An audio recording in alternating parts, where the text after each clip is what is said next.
Hello, I'm back again. In this video, I want to help you have a start thinking about how to create authentic connections. So I'm going to give you a process of how to authentically connect to people so that you could date better, you could make friends, so that you could actually form relationships, form romantic relationships. It starts with being able to open up and connect to another human being. This is the skill of relating to another person. You can't get deep with another person, have that level of a strong, deep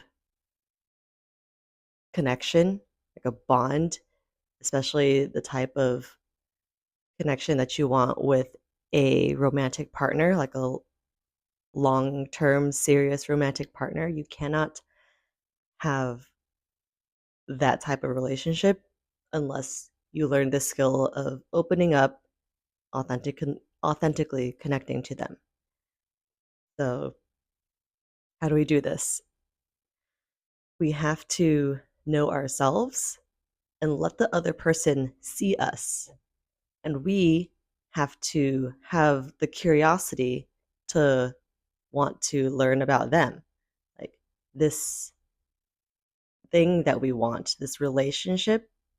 First of all, let me define what a relationship is. Conventionally, we use the word relationship to mean just a romantic relationship. I want a relationship. People are referring to specifically a romantic relationship. Generally, mostly it's a monogamous relationship. I just want one person to be really special to me, and I want to be their special person. And the relationship involves romance and usually sex. Most like that's like a given. When I have a relationship, then I will have romantic, like a romantic relationship and a sexual relationship with this one person. And people want the relationship to get those things. It's like a means to an end. And just a spiel on that. I I feel like that is part of the problem, actually. We have a social dilemma where we are not able to to get into relationships, to get relationships, to form relationships, to authentically connect. We don't know how to make friends. We are really lonely. By the way, I think women and men are lonely. I think everyone in between like have has lost this skill or never learned this skill of how to truly authentically connect and form like really deep connections, relationships. And we're seeing this relationship as a way to get these needs met, these needs of romance and sex and physical touch. Like we don't know how to get those things, which are human needs. Like we need, like biologically, we are di- as a organism, as a living organism. Every living organism is biologically programmed to want to and need to reproduce. Like that is in us. It is a need. We can always override the programming though. Like we could decide like, okay, just because there's like this biological need to do that, like what you could also just say, I could choose to be happy without doing that right now, without having that right now. But we don't have to gaslight ourselves and say we don't need those things. They're not like important to us, we can still desire those things. Especially physical touch. Physical touch, platonic physical touch, even, is something that we needed as babies. Like, we needed to be held and physically touched. It changes our brain chemistry. Like, if we were not held and nurtured and touched as babies, we would. Sorry, my phone died. Um, as I was saying, as babies, if we weren't touched, we would have died. So that actually doesn't change as adults. We also still need to be touched.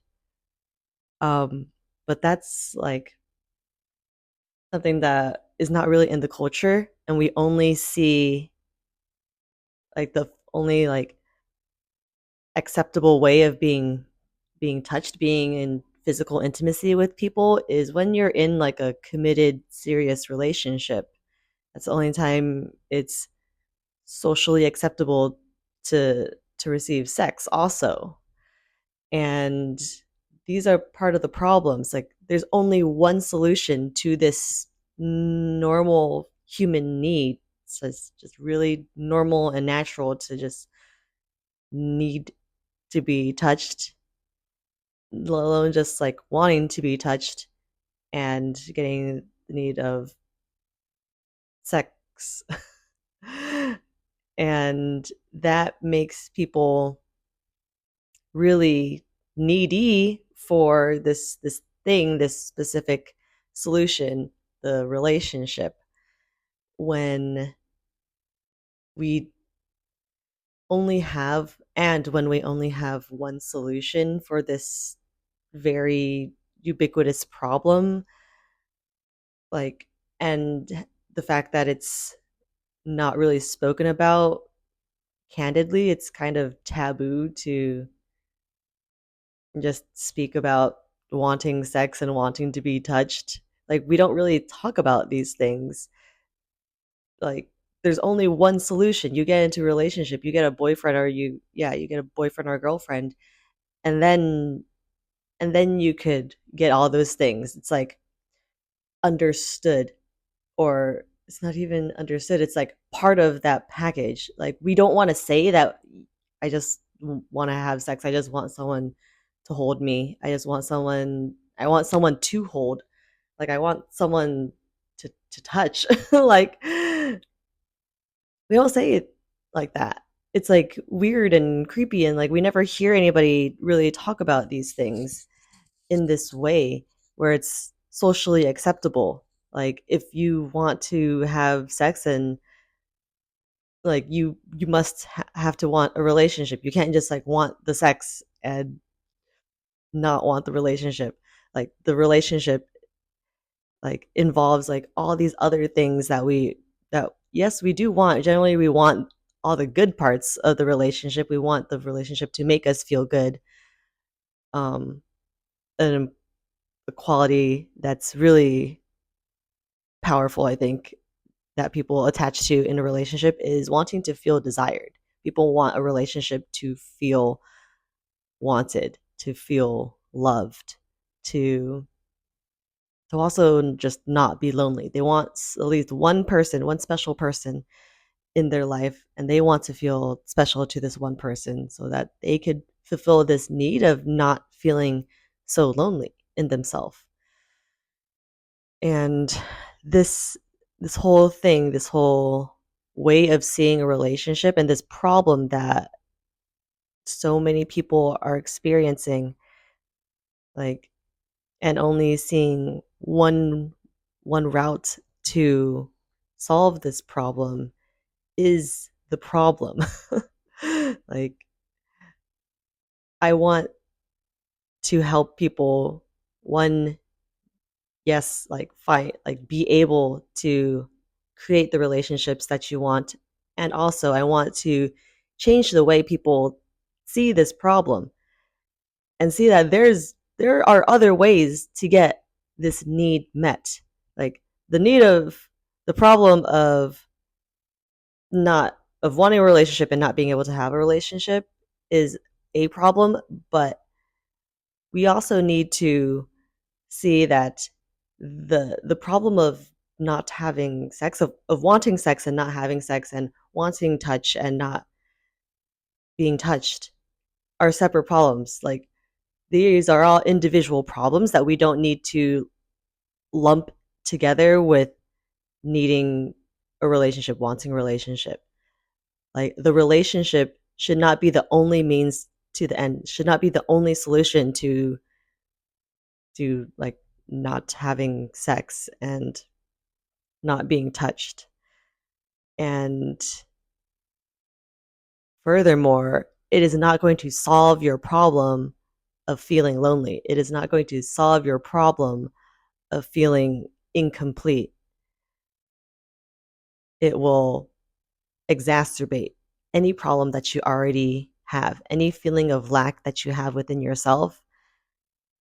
Trying to date that way, trying to date and trying to get into a relationship, and even being in a relationship, will bring all of your insecurities and feelings of lack to the surface. It will not solve your problem of of feeling unhappy with yourself.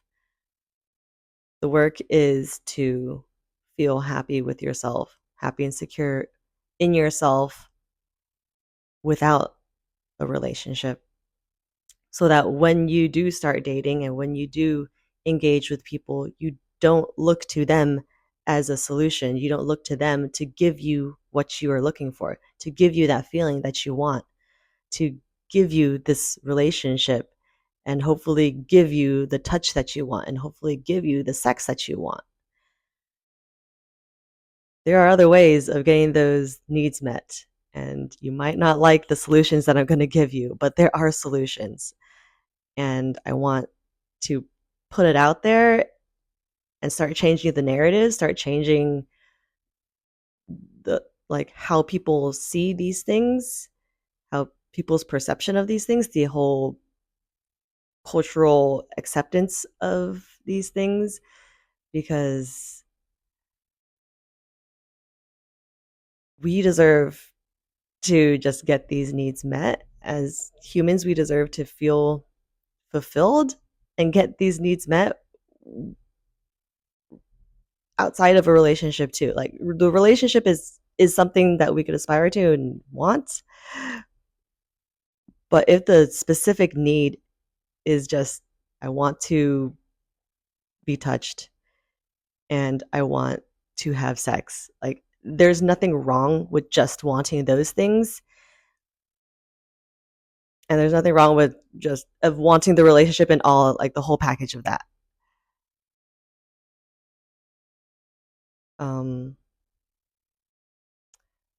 but the thing that I want to drive home is that you don't need a relationship to get those specific needs met.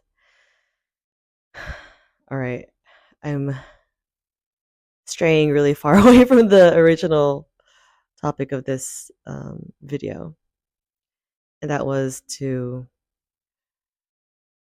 how to authentically connect to people. So this step, how to authentically connect to people, is going to help you form deeper relationships, because we need to be able to feel seen when we're with people. Like, for us to form relationships that feel safe for us, that feel really good and comforting, and like, this person gets me, this, like, I feel safe with this person, we can't get that feeling from another person until we have done the work to feel safe and to feel understood by ourselves. This is how we're going to need, this is always going to be the case. Whatever we want with another person, we need to be able to do for ourselves, in ourselves, within ourselves, and feel within ourselves. We need to start thinking about it this way. Like, there's no other way. We cannot ever extract a feeling, get a feeling from another person, until we have learned We have literally have to experience in our brain, in our body first, like within ourself. We have to know what that feeling is like first within ourself. We have to do that for ourselves to have an idea of this feeling that we're trying to get from another person. Like from a practical standpoint, that's the only way that it's going to work. If we're trying to get a feeling from another person that we have not figured out how to do for ourselves, how to experience for ourselves in our minds, in our brains, in our bodies, we're not going to know, we're not going to be able to identify it when the other person is, they might be trying to give it to us, or they just might not be able to give it to us because we are being too needy, we're being too demanding, we're being too, like, this energy that we're exuding when we're around them is being too much. It's actually repelling. It's actually not very attractive, and it's not going to make them feel like they're going to want to give us this feeling that we want. This feeling that we don't even really know how to give them, and we haven't figured out how to give to ourselves. So, how do we connect? What is this skill? How do we do this thing? So to do this, we must get to know ourselves. We must do the work of understanding ourself first. So how do we understand ourselves? What is there to understand about ourselves? There's a lot. This whole process, this process of this inner work of getting to know yourself, this is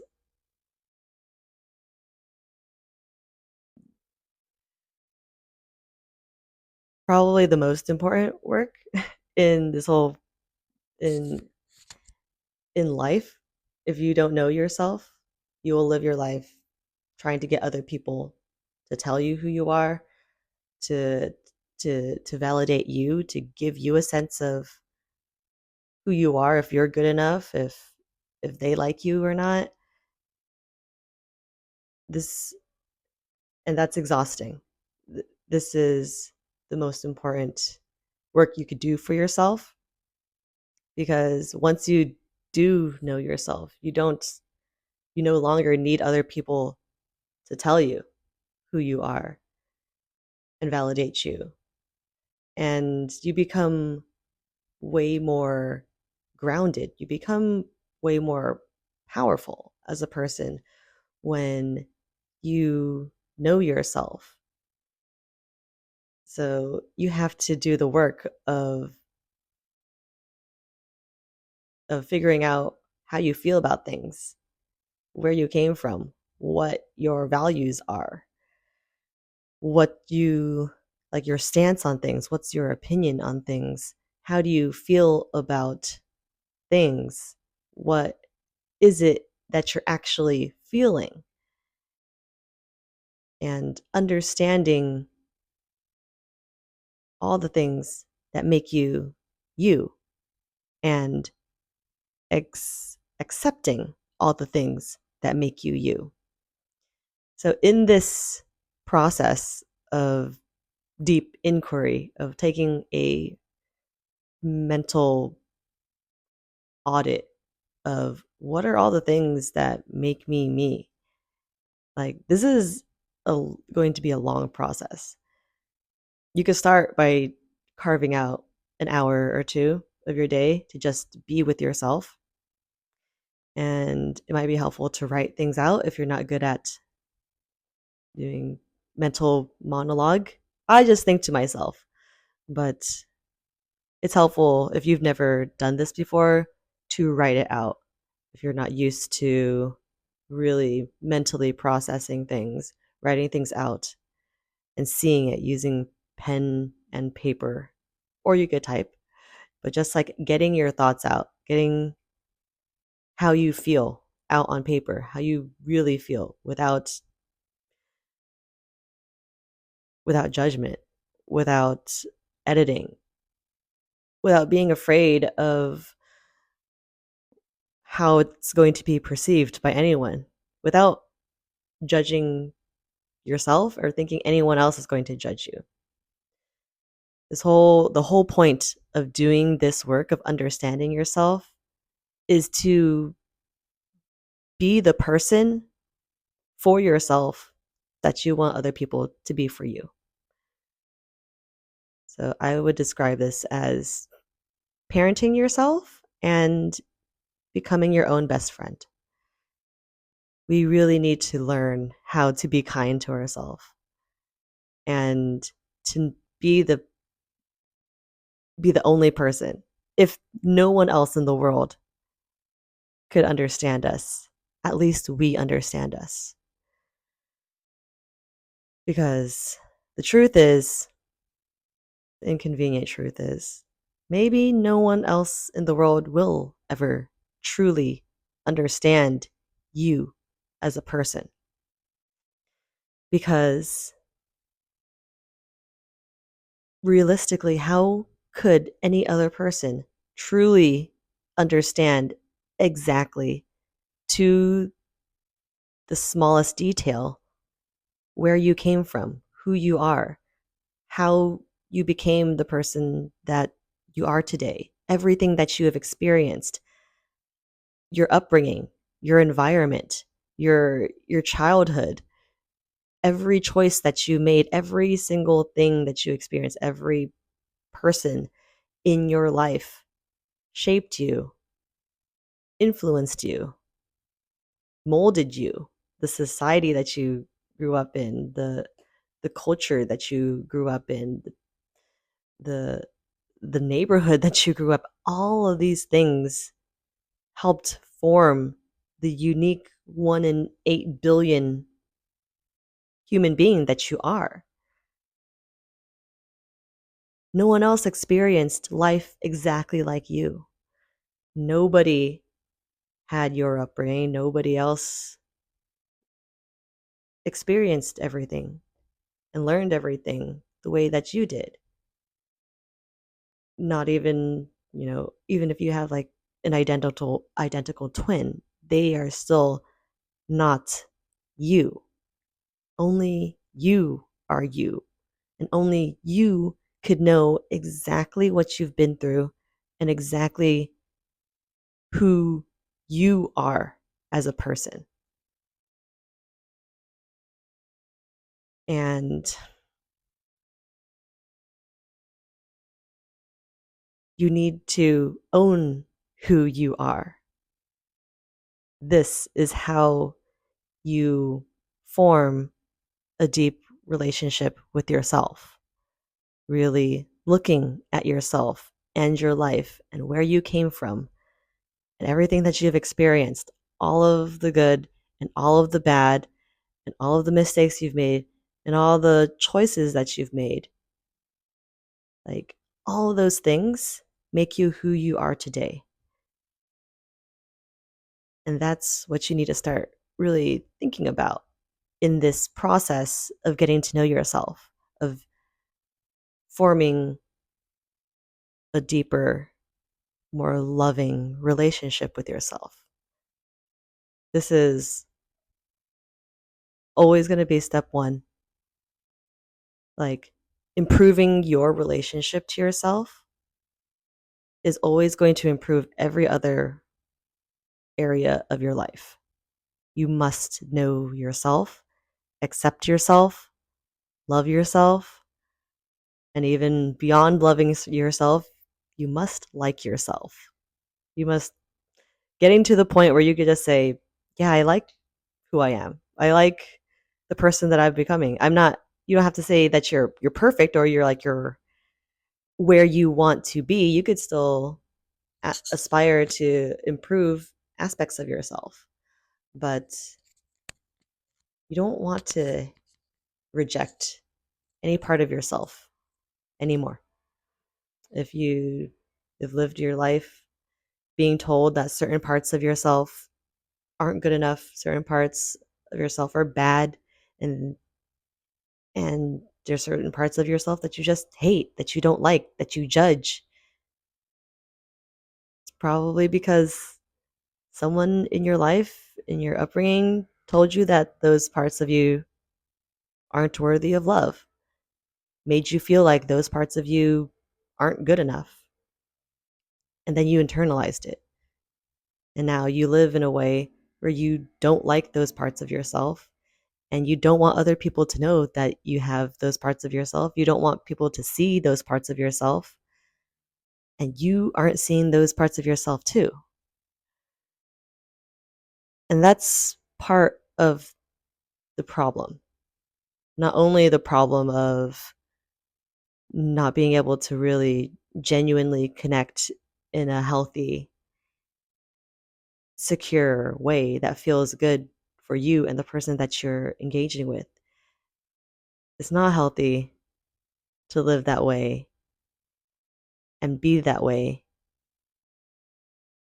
and treat others that way too.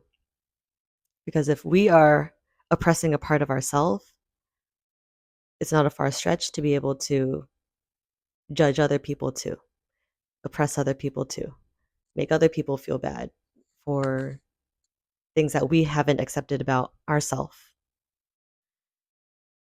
And here's the thing, there's no quality that is objectively bad.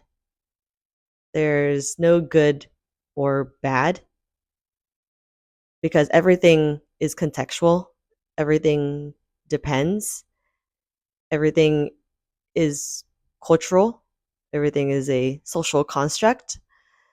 And the main thing that I want us, the world that I'm trying to create, the main thing that I want us to really just a line, draw a line from is it harmful? Is it creating more suffering? Is that thing harming me? Is doing that thing or being that way harming me or harming others or harming a group of people or harming the planet? Then we don't want to do it.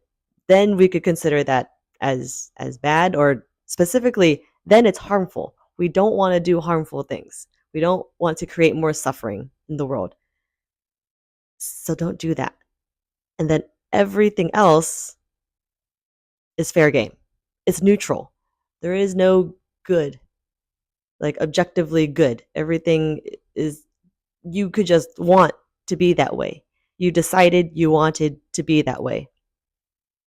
You like it. You could have preferences. And preferences are generally like, we are the way that we are because we've been conditioned. We've been we've been taught what to like. We've seen things in our environment that make us feel like that is good. That's what I want. We've been influenced like all of our lives to see things as good or bad, desirable or not desirable. So it's important to realize, to recognize, like, there's not too many original thoughts that we're having, that we come from, like, it's just important to realize that we are a sum of our parts, and everything that makes us who we are is a product of our upbringing. So it's important to now start questioning, okay, is this really what I think and feel and want for myself? Or is this something that was just prescribed to me? This is just something that everybody else wants and thinks and believes. And once you're at that point, we should start deciding and questioning what you really think. That is the work of knowing yourself, deciding for yourself. Because up until that point, up until we start looking at our lives, ourselves, our behaviors, our thoughts, our opinions clearly with with wide open awakened eyes, we will think that we're doing things like the right way or the way that everyone else is doing it, and that is what makes it right, and that's what you think that you want because that is what you've been prescribed. That's what everyone else does. That's what society says is correct and good for you. But actually, you need to be deciding what you want for yourself, what you want for your life, what you think is good, and what's going to make you actually happy. Like, actually happy, not what society thinks is going to make you happy, what society tells you that you should do, what society and capitalism and patriarchy tells you how to be and how to live your life and what you need to be happy. Like, once you take on this task of truly wanting authentic, deeper connections, authentic, deeper relationships with people, it involves looking at yourself, looking at your life, and knowing yourself, and not just following the status quo of doing what everyone else is doing. Starting to ask yourself these questions. What do I actually think and believe? What do I actually want for myself? What do I actually think is important to me and my life? Those are the questions that you need to start asking yourself and start thinking about and start really making decisions about. And this is an ongoing process. It's not about nailing down who you are and deciding, okay, this is my identity. I have these values and I will always be this way. That is who I am. Knowing who you are doesn't mean you say who you are and that's what you stick to. Knowing who you are just means you know what you believe and think today, as of right now.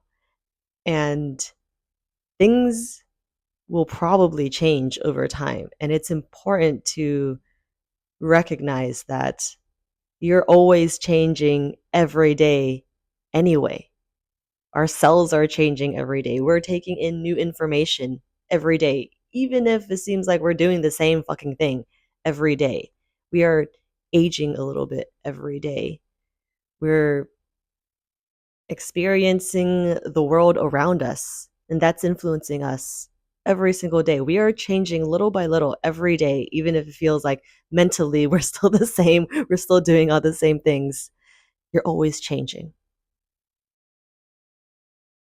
You're never going to stay the same. You should never attach to a static identity. That will be a very painful thing to think that you are just one thing and to realize somewhere down the line in the future, a year, a couple years, 5 years from now, where you realize you're not the same person anymore. You're not that identity that you attach to anymore. That will be a very painful experience.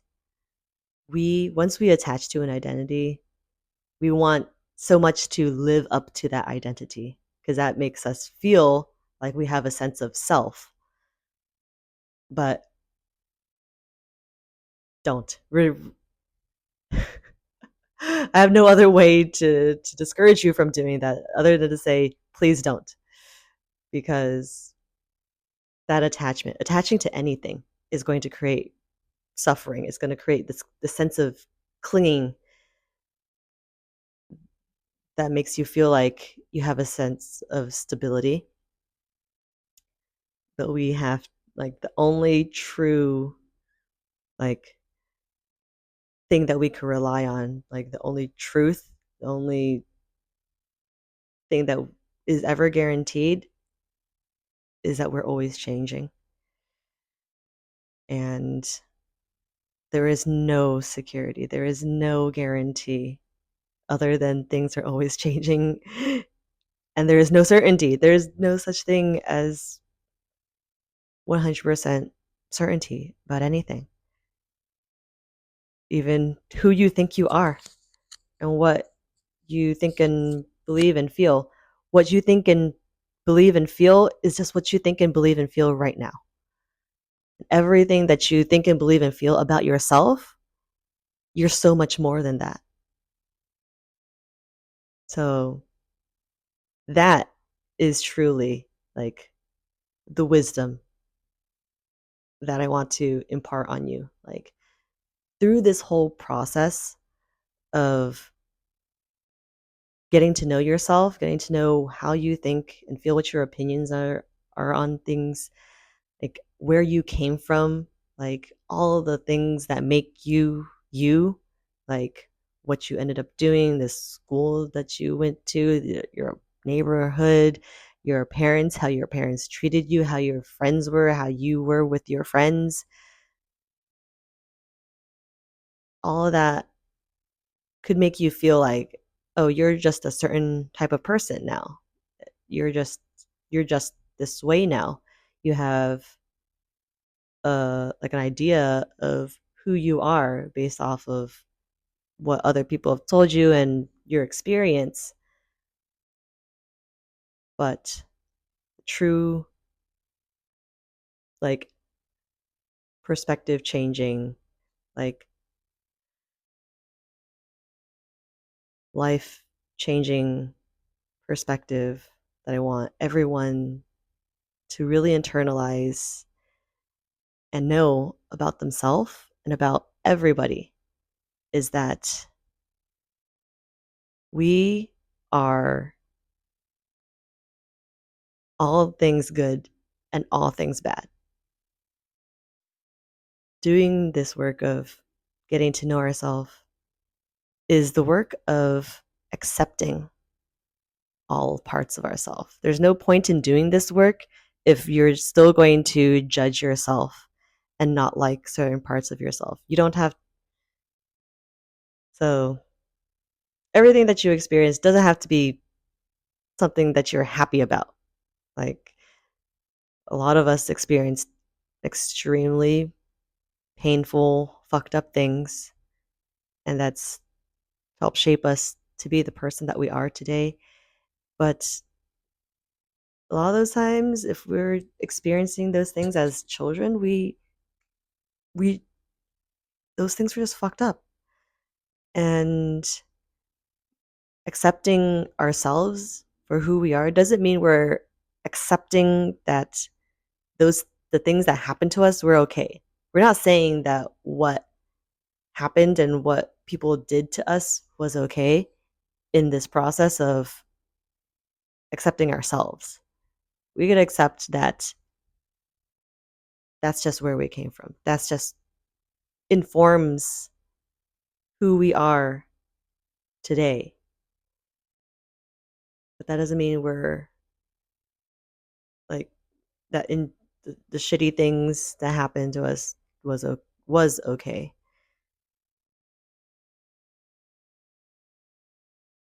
Our work is to love all parts of ourselves and to see that there's no part of us that's not worth loving. We are truly on the inside just little kids. The kid version of us is still in us, and they deserve to be loved unconditionally.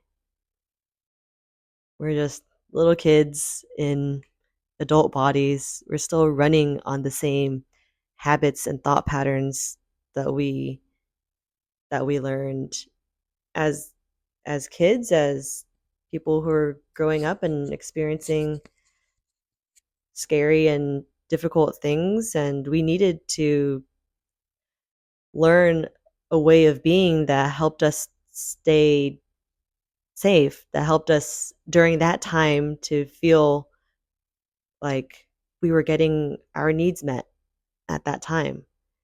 And up until we actually question and challenge and look at ourselves and our habits and our behaviors clearly and decide for ourselves, like, is that how I really want to be behaving in these situations? Like, until we make these unconscious habits conscious, like we question ourselves, we look at our habits clearly, we decide for ourselves, how do I actually want to be in this moment? How do I actually want to who do I actually want to be? How do I want to behave in this situation?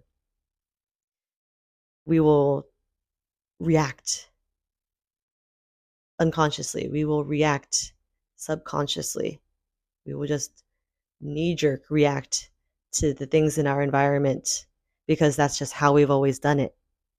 That's just how the human brain works. We just do things based off of the last time, how we felt, and what we did the last time, because that's just how the brain works. We just do things the way that we're used to doing it, the way that makes sense, the way that makes sense to us.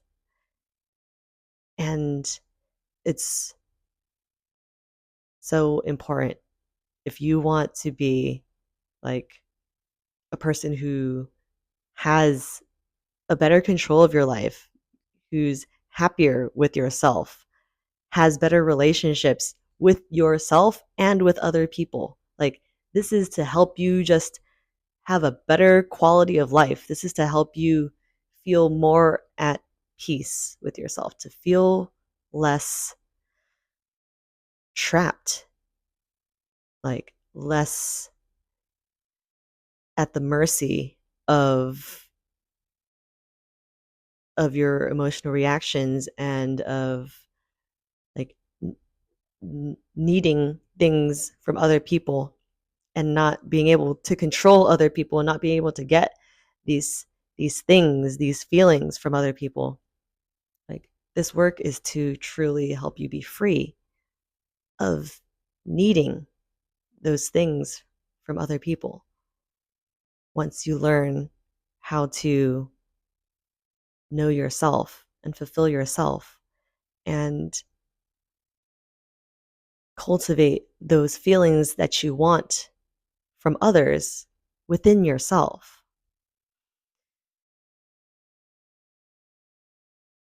And this work is hard. This work is going to take a lot. It's going to take a lot of energy and time and patience. And you're going to need people to help you.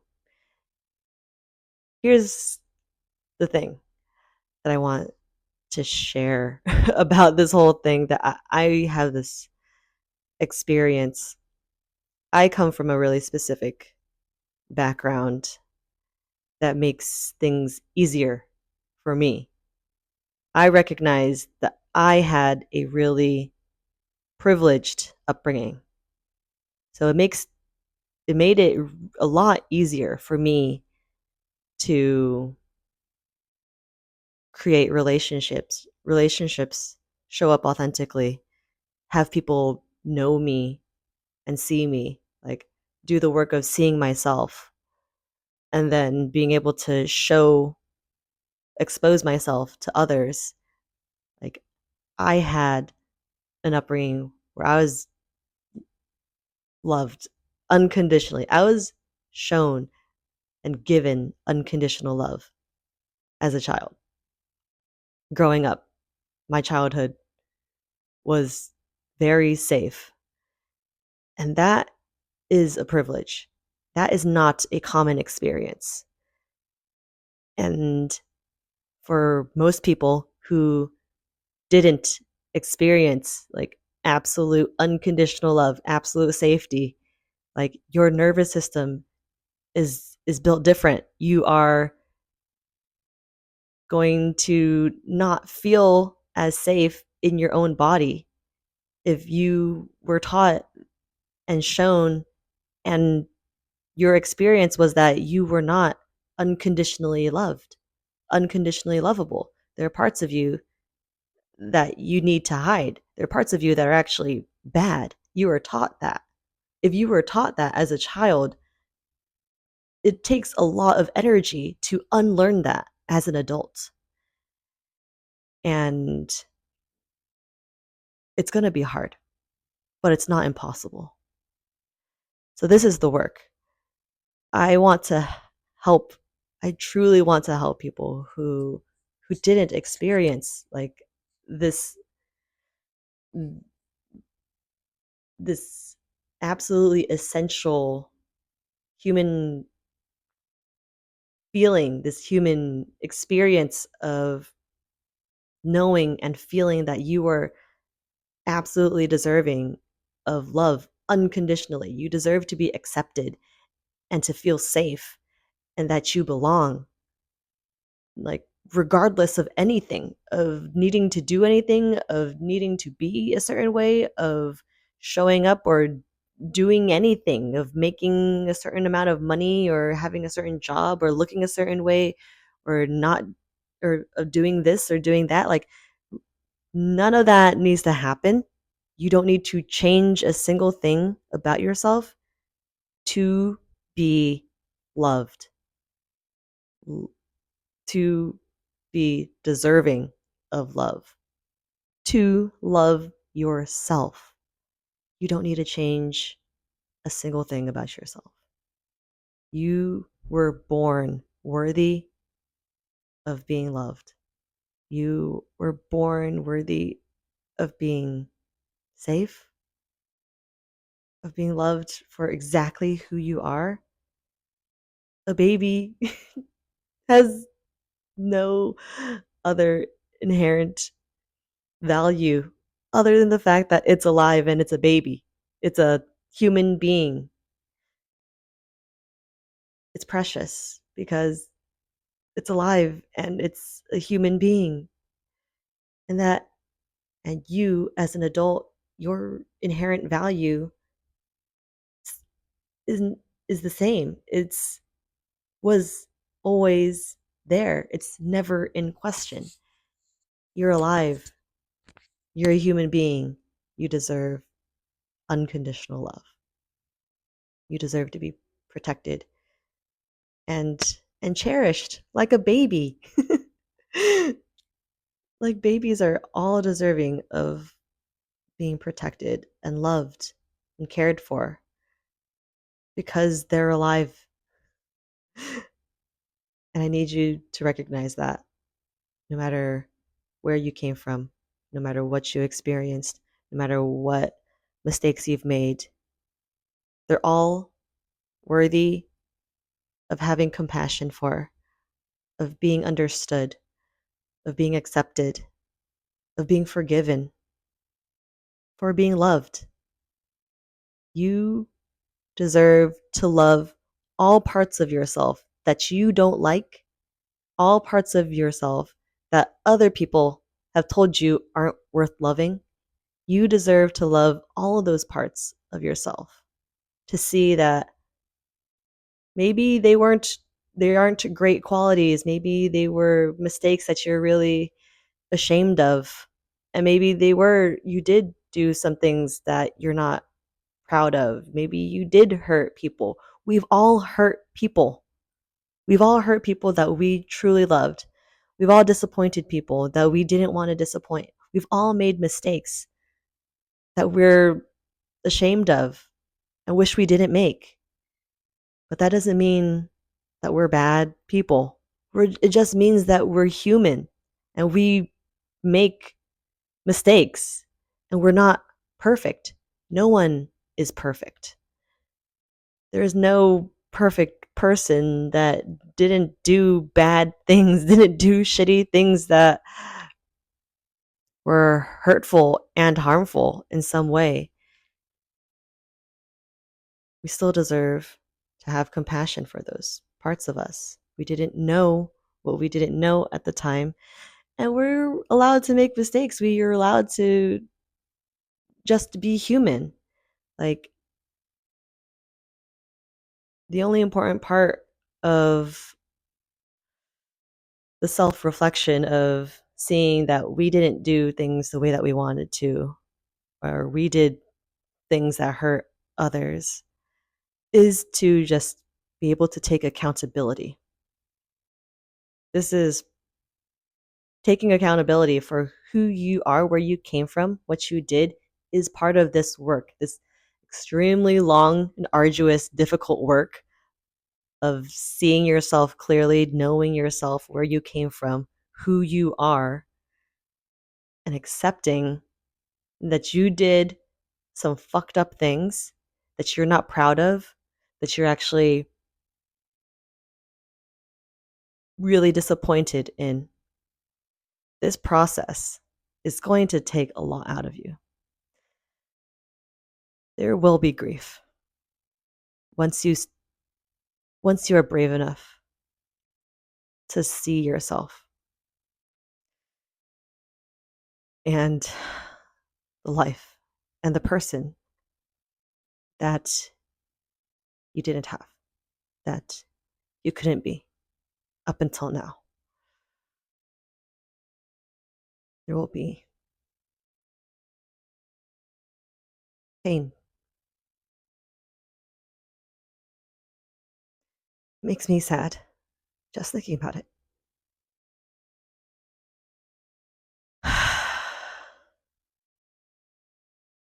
Because I know I'm not perfect. I know I've done things I'm not proud of. I know this process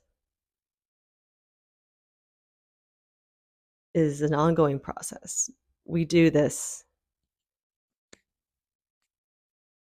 We need to be doing this regularly, consistently, periodically.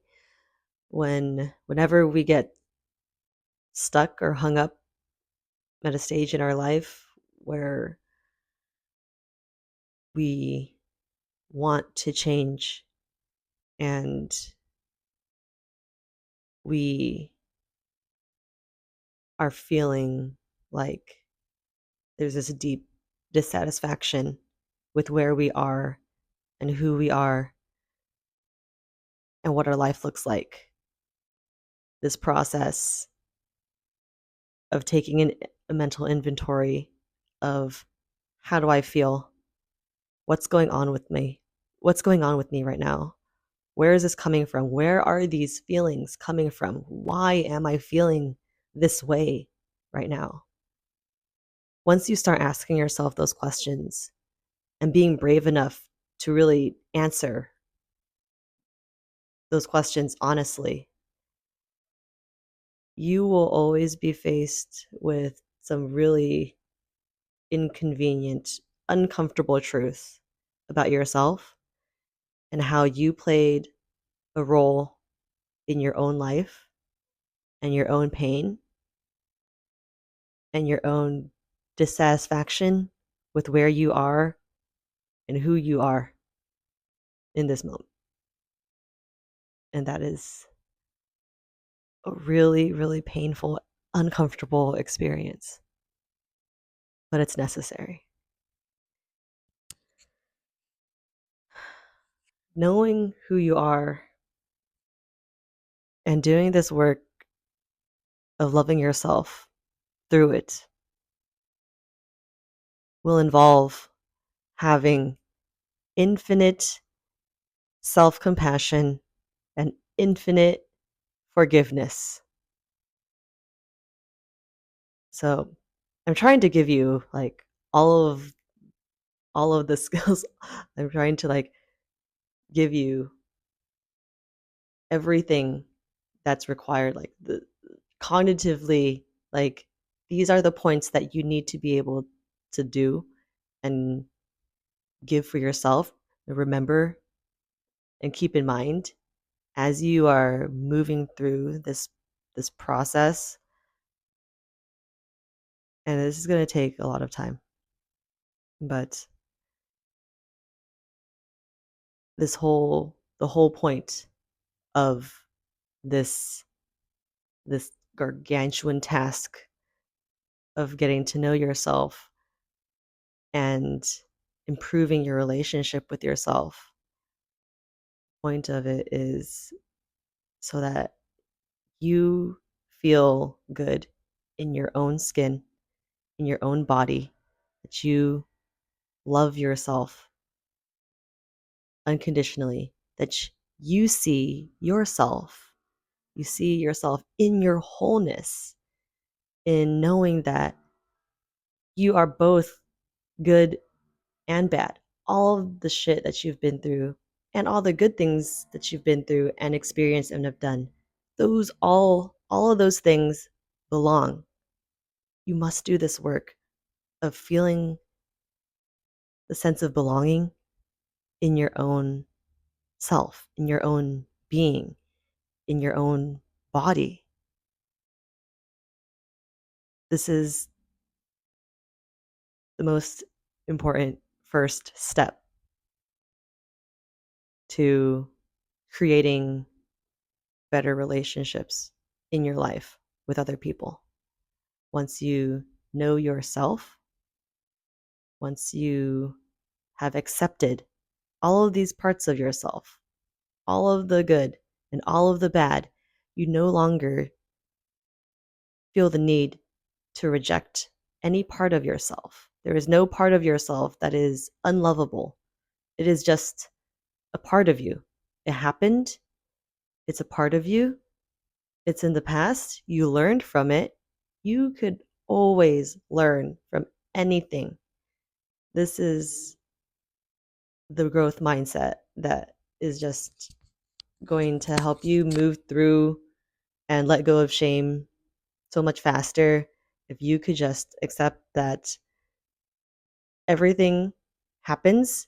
Shitty things happen, good things happen, everything happens. And the most important thing that we extrapolate from the shitty things that happen to us is the lesson.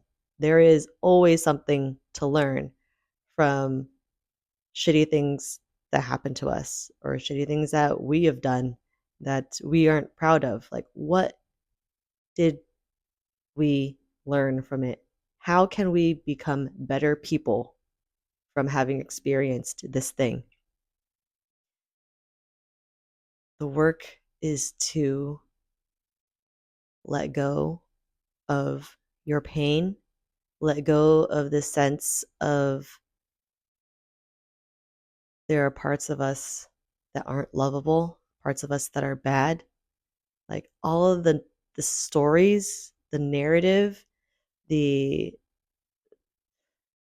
the things that we tell ourselves, the negative self-talk, all of those things are just creating your own misery, creating your own suffering, perpetuating this sense of not good enough. You don't get to be completely happy and satisfied and okay in your own body, in how you think and see and perceive yourself. Don't be the one to oppress yourself. All those voices, those have been fed to you. That's coming from outside of you. Don't perpetuate them. Don't buy into them. Unsubscribe. Your work is to start looking at those stories, at those thoughts, at those beliefs, at those narratives, and that negative self-talk, and to actively reject them. This work of knowing yourself is essentially work of truly loving and accepting yourself unconditionally and knowing that you're not perfect. Nobody is, and that's okay. That's truly it. If you could internalize that, that's That's the majority of the work. The rest of the work is also the majority of the work. You really should do a lot of legwork of seeing where you came from, knowing what you think and feel, and building that intimacy with yourself, really knowing and accepting how you think and feel about things, and not shaming yourself for how you feel. As just remember that as long as you're not harming anyone else, don't harm yourself in this process. Don't make yourself feel bad for feeling what you feel. There are no good or bad feelings. They're just feelings. And we need to be able to hold space for our own feelings, for ourselves to feel just the way that we feel, however it is that we feel.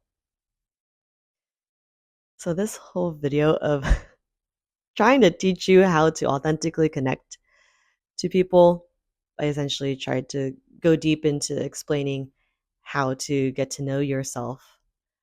But really, getting to know yourself is going to be the first step of being able to connect to another person. Because once you've done all of that, you finally have reached a place where you have a sense of like, I'm good with myself. Like I'm not perfect. I've been through some shit. We've all been through some shit. And I don't need other people to accept me, to know that I am already a perfectly acceptable person. I don't need other people to understand me, to know that, to know myself, to understand myself, to validate my own experience in myself as a human being.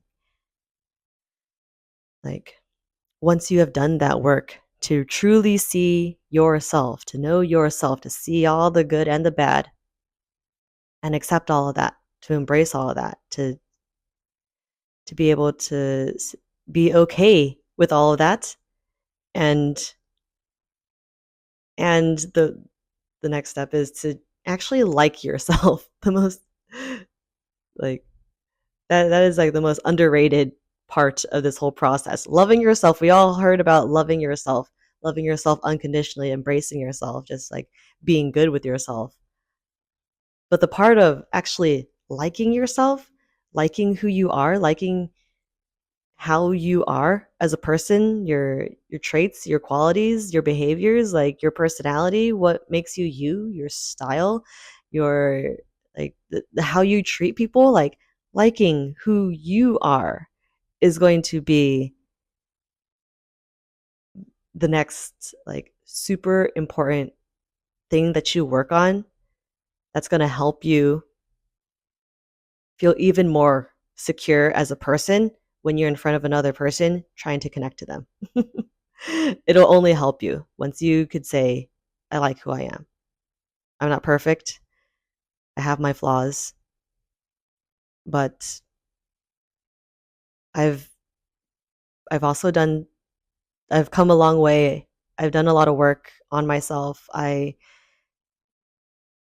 believe that things that make me me, and the things that I do and the way that I treat people and my energy and what I have to give to the world, I like that about myself.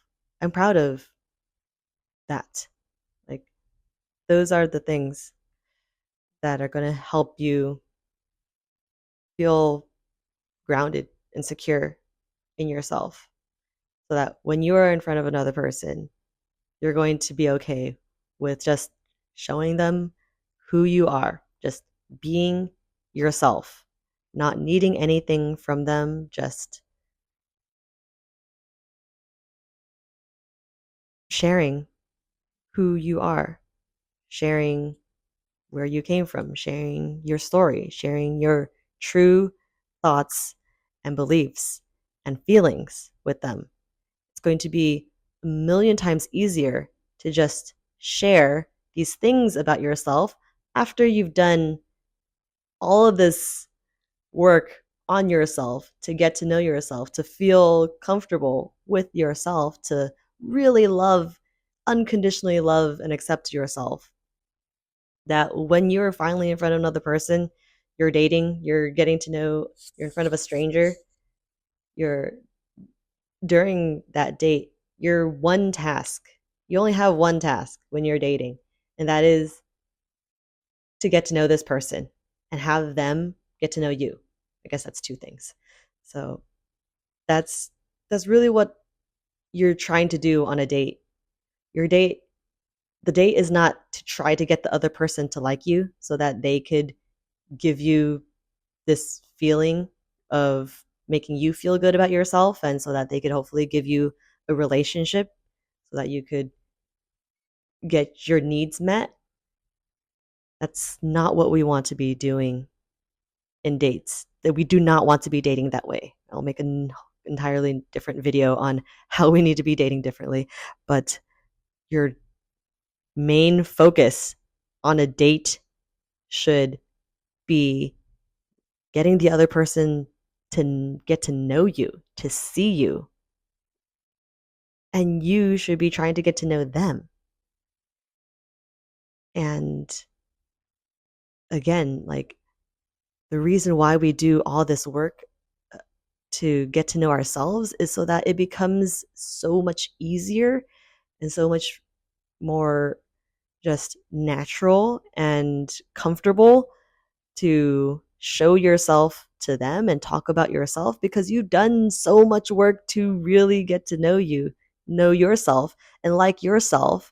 And it would not be a stretch for you to do that and share yourself with another person. You've already done it with yourself. And we are always our own harshest critics. If we front loaded all of this work of getting to know ourselves and liking ourselves and feeling secure in ourselves and accepting ourselves, we no longer make it another person's job to do that for us. Like the whole point of doing all that is so that we could start being happy with ourselves now, so that we could actually start feeling happy. Like that is always has is really the true end goal. We we want to feel good. We want to feel loved. We want to feel safe.